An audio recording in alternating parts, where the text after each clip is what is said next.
Hello future flight attendants, how are you all doing?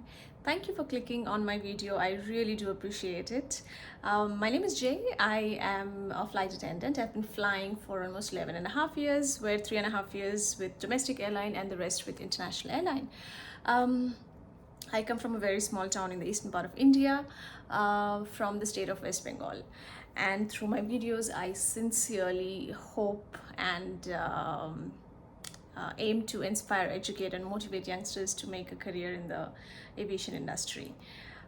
Today, I'm going to be talking with you about my work experience with Spicejet, one of the very popular airlines in India right now, and they have been in the media for all kinds of reasons. And I had the golden opportunity to work with them as a flight attendant for a brief 11 months approximately. So let's get going. Well, first of all, I'm right now in Sao Paulo, which is, guess what, the capital city of which country? I will leave it to you. So it was a long flight, 15 hours flight, and I slept for like almost 9 hours, and I'm hoping to catch with some more sleep before my flight back to my my base. So back to Spicejet. So before Spicejet, I was working with Go First, and for almost 2.5 years. And the reason I wanted to change into a different airline is because I was like, okay, I'm with Go First for 2.5 years. Maybe it's time for me to, look for a good change, a better pay package, and a better position.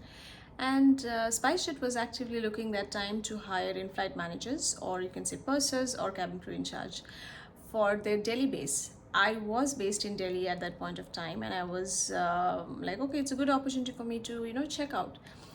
I applied through a recruitment agency, and it was a 1 day, precisely, and 1 afternoon interview process. And within, I think, 2-3 days, I got the reply that, I've been selected and they would like me to join ASAP. So now this is. All this communication was happening with the recruitment agency, and the problem was that if I had to join Spicejet as soon as possible, I was not able to serve the required notice period in Go First, which was important for me because otherwise Go First will not give me my brief, like a summary of my 2.5 years of flying hours, which was approximately 2,000 hours. So these hours are important for flight attendants and for pilots as well, in order to apply for better positions in any different airline. So this was like a dilemma. But there was also another condition, that I would be given the release letter from Go First if I'm willing to give up my 1 month's salary to them. So that was the deal. So either I serve the notice period, or I give my 1 month salary to them and they will give me the release letter. But for flying hours, comprehensive summary of flying hours, I had to serve the notice period. There was no going around it. So when I told this piece of information to the recruitment agency, they very confidently told me that, Jayshree, don't worry, because in your offer letter, Spicejet is offering you a position of cabin crew in charge / purser. So they don't want any other proof, because you're already working with Go First and you have been working for 2.5 years. As long as you show your employment letter with Go First and a release letter, they see that you have been with the company for these many years. That's the required enough information that they need, from you. So I was like, fine. But this is what I did, the mistake. I should have taken it down in a documented form, in the form of an email from the company itself instead of the recruitment agency. So just a tip of advice, guys, whenever you go for any interview or any job through a recruitment agency, make sure everything is documented and preferably comes from the company directly. So anyway, moving forward, I took their word for it, and I gave my resignation in Go First. Obviously, I did not get my flying hours summary, but I did get my release letter, and I joined Spicejet. So the whole process took maybe a week or so. I literally resigned. I gave away, I submitted, or I returned all my uniform and everything in Goer, like on, I think, Friday evening, and I think Monday morning was my training in Spicejet, Udyog Vihar, if I'm not wrong, in Gurgaon. So the whole process was quick, smooth, I would say, but there were gaps like this, which I had to face the consequences for in the future, I would tell you. So the training was good. It was super quick because the entire batch was of experienced slot. So the whole training was for 15 days. It was very fast. It was intense, but it was engaging and it was interesting. The trainers were knowledgeable, and overall, I would say it was a good experience. Pretty much like Go First. It was very good. I mean, in Go First, our training was for 3 months, so we had much more time to engage with the trainers, the department, and everything. But then, since this was a quick refresher course, because we all were experienced, we didn't have that much time. However, 15 days was good enough. So overall, I would say the training department was very proactive. They were very energetic, and they were helpful. They were knowledgeable. So it was good. Once I finished my training for 15 days, I had to start flying.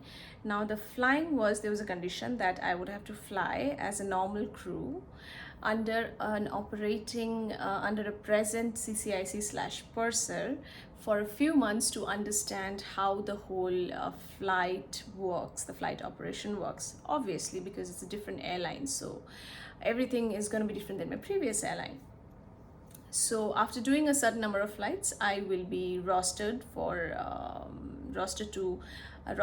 my specifically the purser's training, and then I'll be released to fly as a purser. So this was supposed to be the process. So I started flying as an online crew, and I was waiting for my turn to get the call for the training. So throughout the flying process, what I observed is there was a lot of hierarchy. Like, if you are senior in the company, you have to, if suppose you're new and you're flying with seniors, you have to address them as sir and ma'am, which for me was kind of not it was ridiculous, because it didn't make sense to me that why do I have to call the other person sir, ma'am? We're working in the same capacity as a crew. I respect your experience, I respect you as my senior, but I don't have to call you sir, ma'am. And there was nothing in black and white written anywhere. We were not told about it in training college as well. This is something called, I would say, if you were in a normal 9 to 5 office, it would be like the office politics. So, which was kind of funny, and irritating as well, because my first operational was a Kabul flight from Delhi, and I was flying with a very senior cabin crew in charge purser, let's say. And I was completely unaware that I have to address him as sir. Anyway, I keep calling him by name, and we're having a good flight, everything. During transit in Kabul, the pilot, he comes out and he just is stretching his legs and everything, and he notices that I was addressing the purser as by his name, and he got very pissed at that, and he just told me directly that, why are you calling him by his name? Do you know how senior he is? And the way he spoke to me, it was very aggressive. It was not professional at all, and this came from a super senior pilot. So that was the first time actually I came across something which was like completely out of the blue, that okay, you have to call your senior as sir or ma'am. Anyway, the flight finished and everything, and eventually I learned the tricks of how to build a rapport with your seniors by calling them sir or ma'am, things like that. And as long as you are calling them by this, like you're addressing them as sir and ma'am, they think that you're respecting them, and then they don't try to give you a hard time, which is kind of a pity, right? Like, you work your ass off during the flight, you have happy passengers, flight is good, but that is the least of their priorities. Something which is very toxic in Indian work culture. If you, I'm sure if you're from India, you're familiar with it. So this is what I experienced. The crew, they were fun loving in general. Layovers were very good, and like they were friendly. But this is like a huge red mark for me. I mean, yeah, it was not that good. Also, there was this culture of if you're the junior most, then the senior crew, they try to bully you in some sense, take advantage of their position as seniors. Like my first airline, I have mentioned in the previous video. So yeah, flying was a little bit of dynamic. The rostering was very, very unpredictable. We that time, at least, we did not get 1 month's roster. I guess it was 2 months in advance or something like that. I don't clearly remember, but it was a very, very volatile roster, I would say, because whatever is in the roster, you're probably not gonna end up doing that flight. You're gonna end up doing something else altogether when you report for your flight.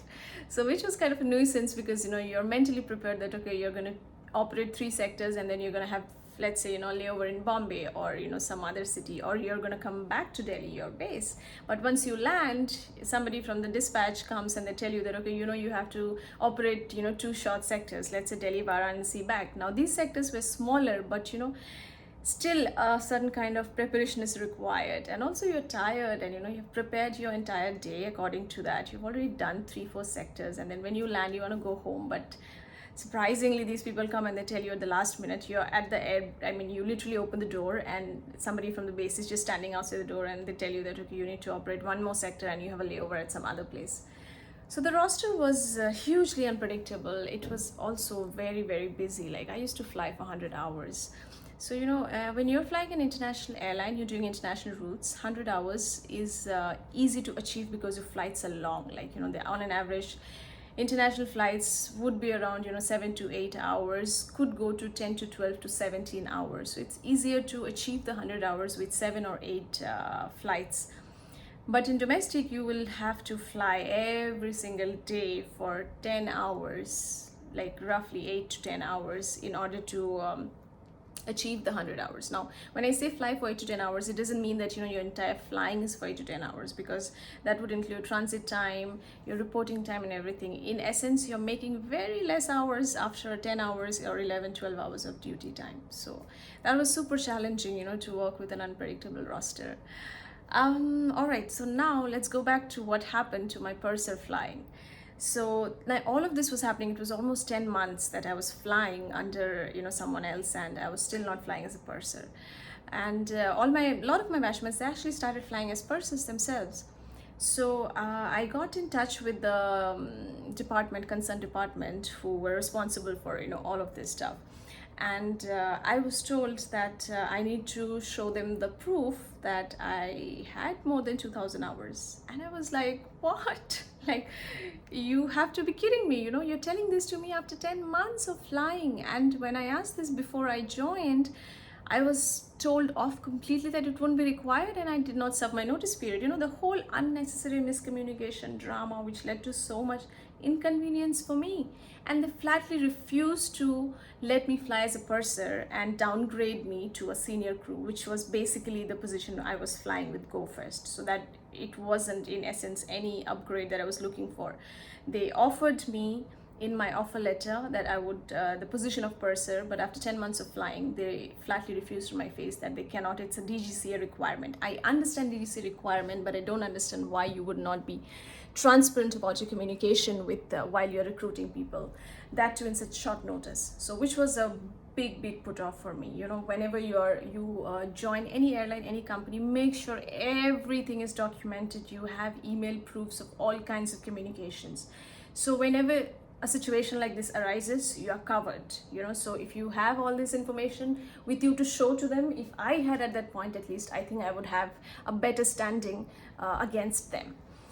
Anyway, I was lucky that I was trying for international airline, and it worked out, thankfully. And I could just tell them that thank you very much.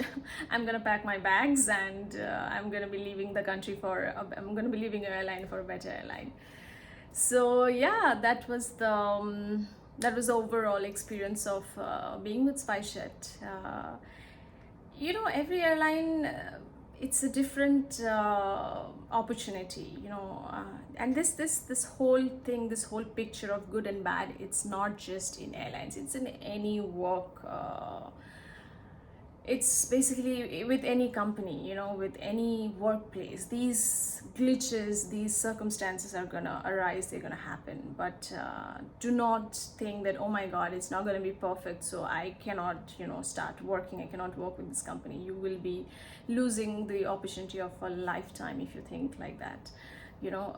Take every opportunity that is coming to you with both your hands, make the best of it, and use that particular company or position as a stepping stone to something bigger. I learned a lot of things in Spicejet that I probably would not have otherwise. If things would have just been amazing and beautiful, I probably would not have even left that airline and been where I am right now. And trust me, I am loving where I am right now. Like, I'm literally in Brazil to answer your question, halfway around the world, the other side of the world. And yeah, when I was in school in like 15 years ago, and someone would have told me, Jayashree, 15 years from now you're going to be in Brazil, even though it would be for one day and you will be shit tired after your long flight, but you would be in Brazil, I would have not believed that. So, take every opportunity, guys. Even the smallest airline or, whatever, if the salary is not that good, don't worry, take it. Use it as a stepping stone for your next airline. You're not going to regret it, I promise you. Yeah, while talking about salary, the salary in Spicejet was pretty good. It was, I wouldn't say the best, but it was much better than a lot of other airlines. That time there was Jet Airways, Kingfisher just it collapsed at that point of time. It was better than it was better than Jet, Kingfisher. Indigo was little bit like, there was this weird competition. Like, literally as soon as I joined Spicejet, in a month Indigo salary just spiked up. Like, my sister, she was working with Indigo at that time, so we always used to compete with each other in terms of position and salary. I mean, a healthy competition, of course. So yeah, they used to pay very well. I'm not sure now how it is, considering right now their position, like how they're doing, is a little bit on and off. But yeah, don't think twice. If you have an offer letter from this company, grab it, take it, and make the most of it. All right, guys, with that, I'm gonna be saying adios to you all. Hope you're having a reasonably good day or a great day, and stay focused on what you want in your life. There are going to be a lot of ambient noises around you, a lot of distractions. Sometimes distractions are good, but make sure you come back to your road where you want to walk in. All right, do not forget to subscribe to my channel. I would really appreciate it. It is such a huge encouragement when I see every time I open my YouTube and I see one more subscriber. It gives me a lot of enthu in doing what I'm doing right now. All right, guys, take care, and lots of love, lots of good wishes to you, and bye.